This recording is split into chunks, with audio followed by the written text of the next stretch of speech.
यह कहानी है उस रात की जिसने पूरी दुनिया के सत्ता समीकरण बदल दिए, जिसने अमेरिका जैसी महाशक्ति को झुकने पर मजबूर कर दिया और जिसने भारत की रणनीतिक शक्ति को उस मुकाम पर पहुंचा दिया जहां से अब कोई उसे रोक नहीं सकता। बीते 96 घंटों में जो घटनाएं घटी हैं, उन्होंने वॉशिंगटन, मॉस्को, बीजिंग और इस्लामाबाद के पावर सर्कल में खलबली मचा दी है। यह वही बगराम एयरबेस है जो कभी अमेरिका की ताकत का प्रतीक था, वही बगराम जहां से तालिबान को कुचलने के लिए मिशन चलाए जाते थे, वही बगराम जो दशकों तक अमेरिकी झंडे के नीचे गर्व से खड़ा था, आज वहां भारत का तिरंगा लहरा रहा है। और यह किसी संयोग का परिणाम नहीं, बल्कि एक सटीक, सोची समझी और गुप्त रणनीति का परिणाम है जिसे भारत ने पूरी खामोशी में अंजाम दिया। 27 अक्टूबर 2025 की रात 11:47 पर व्हाइट हाउस का सिचुएशन रूम अचानक जगमगा उठा। हर स्क्रीन पर बगराम की ताजा तस्वीरें थीं। अमेरिकी national security adviser Jack Sullivan ने इमरजेंसी मीटिंग बुलाई। उनके सामने सैटेलाइट इमेजेस रखी गई जिनमें दिख रहा था कि बगराम के नॉर्दर्न रनवे पर 2 भारतीय वायुसेना के चिनूक हेलीकॉप्टर उतर रहे हैं। हेलीकॉप्टर्स पर रेड क्रॉस का निशान बना था, जिससे यह भ्रम पैदा हुआ कि भारत कोई मानवीय सहायता मिशन चला रहा है। लेकिन अमेरिका नहीं जानता था कि यह कोई राहत मिशन नहीं, बल्कि भारत के ऑपरेशन डीप रूट का पहला चरण था, एक ऐसा मिशन जिसकी प्लानिंग महीनों पहले शुरू हो चुकी थी।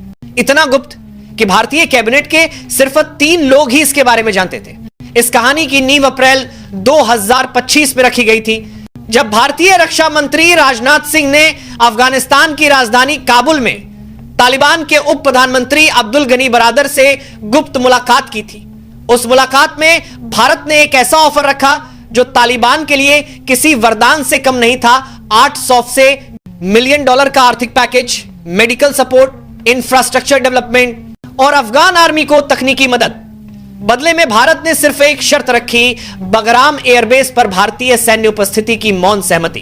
तालिबान के सामने यह डील अस्वीकार करना असंभव था, क्योंकि उन्हें आईएसआईएस और टीटीपी से बड़ा खतरा था।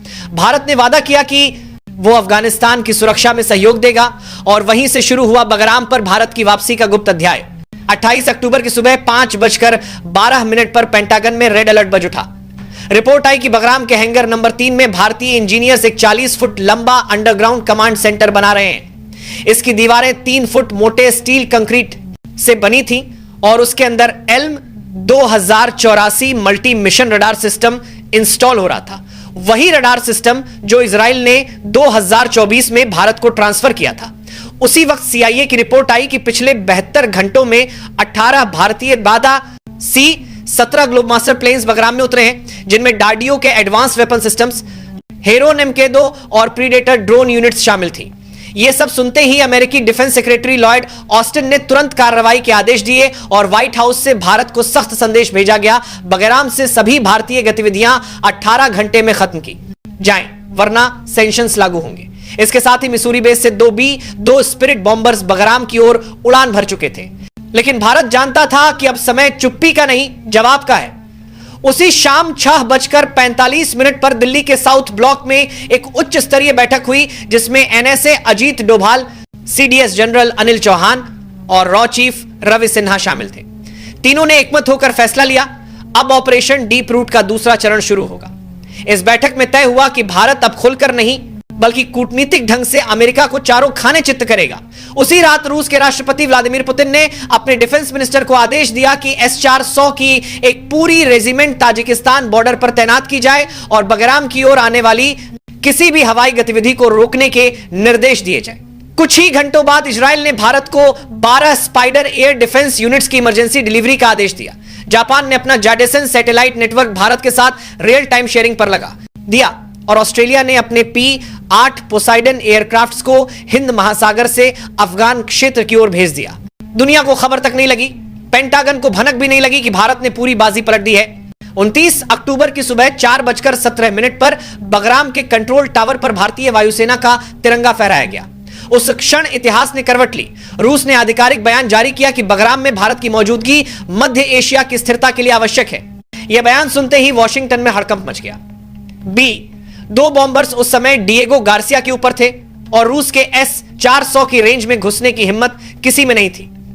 अगले 2 घंटे में 28 देशों ने संयुक्त बयान जारी किया, जिसमें रूस, Israel, Japan, Australia, France, Germany, Canada, दक्षिण कोरिया समेत सभी ने भारत के समर्थन में आवाजें उठाई। अब भारत अकेला नहीं था, बल्कि गठबंधन का नेता बन चुका था। सैटेलाइट इमेजेस में बगराम अब पूरी तरह भारतीय नियंत्रण में दिखाई दे रहा था। मुख्य रनवे पर सुखोई 30 MKE जेट्स की पंक्तियां खड़ी थीं। 4 IL-78 मिड एयर रिफ्यूलर्स रनवे के किनारे तैयार खड़े थे। 12 हेरोन MK2 ड्रोन लगातार आसमान में निगरानी कर रहे थे। 8 प्रीडेटर ड्रोन लॉन्च पोजीशन में थे। अंडरग्राउंड कमांड सेंटर से दिल्ली के साउथ ब्लॉक तक सीधा कनेक्शन स्थापित था। अब बगराम में भारतीय सेना की 3 ब्रिगेड सेना थी। पहली माउंटेन वॉरफेयर ब्रिगेड, दूसरी para SF quick response force और तीसरी स्पेशल फ्रंटियर फोर्स। कुल 4800 जवान, 42 टन हथियार और 18 एडवांस्ड रडार सिस्टम्स के साथ भारत ने वो कर दिखाया जो कभी किसी ने सोचा भी नहीं था। हैंगर नंबर 1 अब ड्रोन ऑपरेशन हब था।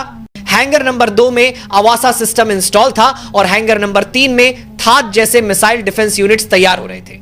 अब अमेरिका के पास कोई जवाब नहीं था। बीते 36 घंटों में बगराम से 14 अमेरिकी C-17 ग्लोब मास्टर प्लेन्स भागते हुए रवाना हुए। उनमें लोड थे 8 MQ रीपर ड्रोन के पार्ट्स, 4 ANTPY रडार यूनिट्स, 12 थाद मिसाइल कंपोनेंट्स और 44 टन गोला बारूद। अमेरिकी सैनिकों को सिर्फ 4 घंटे में बैरक खाली करने पड़े। अमेरिकी कमांडर को लिखित में स्वीकार करना पड़ा कि बगराम अब हमारे नियंत्रण में नहीं है। व्हाइट हाउस की प्रेस सेक्रेटरी ने इसे प्लान रोटेशन बताया, लेकिन सैटेलाइट इमेजेस ने उनकी झूठी सफाई को उजागर कर दिया। अमेरिका की हार साफ दिखाई दे रही थी। B-2 बॉम्बर्स को गुआम की ओर डायवर्ट कर दिया गया और ट्रंप प्रशासन पूरी तरह शांत हो गया। यह जीत सिर्फ बगराम की नहीं थी, यह भारत की नई रणनीतिक नीति की जीत थी। अब भारत किसी के आदेश का इंतजार नहीं करता, बल्कि खुद विश्व मंच पर अगुवाई करता है। भारत अब सिर्फ दक्षिण एशिया की शक्ति नहीं, बल्कि मध्य एशिया से लेकर इंडो पैसिफिक तक की रणनीतिक धुरी बन चुका है। बगराम अब भारत का आंख और कान दोनों बन गया है। यहां से भारत चीन की बेल्ट एंड रोड इनिशिएटिव की हर गतिविधि पर नजर रख रहा है। पाकिस्तान के बालाकोट तक की हवाई गतिविधियां भारतीय रडार की पकड़ में है। ईरान से तुर्की तक का एयर स्पेस अब भारत की निगरानी में है। यह जीत दिखाती है कि भारत ने दुनिया को यह संदेश दे दिया है कि सच्ची ताकत शोर में नहीं, खामोशी में होती है। बिना एक ट्वीट किए, बिना किसी धमकी के भारत ने वो कर दिखाया जो दशकों से असंभव माना जाता था। आज भारत ने यह साबित कर दिया कि अगर बात राष्ट्रहित की हो तो भारत किसी भी हद तक जा सकता है। यह जीत भारत की नीति, उसके धैर्य और उसकी दूरदर्शिता की जीत है। तो दोस्तों, अब आपकी बारी है। अगर आपको गर्व है इस देश पर तो इस वीडियो को अभी लाइक करें, चैनल को सब्सक्राइब करें और कमेंट में जय हिंद लिखें। बताएं कि आप किस शहर से हैं, क्योंकि जब देश की बात हो तो हर आवाज मायने रखती है। यह सिर्फ एक कहानी नहीं, यह भारत की आत्मा की कहानी है जो कहती है हम शांति के पुजारी हैं, पर अगर चुनौती दी गई तो हम वो सन्नाटा हैं जिससे दुश्मन कांप उठता है। जय हिंद, वंदे मातरम।